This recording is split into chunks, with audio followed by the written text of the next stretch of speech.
Una lettera al ministro dell'Interno Minniti, a quello delle Infrastrutture e Trasporti del Rio, ai prefetti del Veneto. La CGIL chiede un tavolo di confronto sui tagli al personale delle province, una carenza di dipendenti che si aggira ormai sul 30% e che può compromettere anche la sicurezza dei cittadini.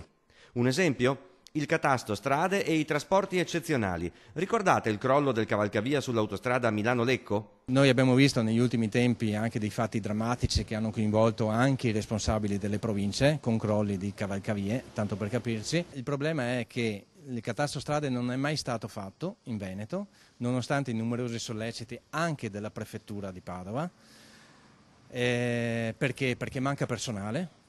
E qua si ritorna al problema precedente: mancano personale, mancano competenze, manca l'ingegnere, c'è una norma regionale che prevede anche il silenzio assenso, quindi potremmo paradossalmente trovarci a veder transitare dei trasporti eccezionali fino a 108 tonnellate anche su strade dove possono transitarne 44 tonnellate, mettendo a serio rischio anche l'utenza autostradale. A causa dei tagli al personale, inoltre, la provincia di Padova quest'anno chiuderà per una settimana ad agosto il centro per l'impiego di Piazza Bardella. E chi dovesse restare senza lavoro? I lavoratori che perdono il posto di lavoro, che cercano magari una forma di sostentamento, di orientamento, la semplice anche dichiarazione di disoccupazione per percepire la NASPI, dovranno aspettare una settimana. Infine, i tagli ai bilanci delle province previsti dalla legge proprio del ministro del Rio le stanno mandando in rischio default anche in Veneto. Quello che è drammatico è che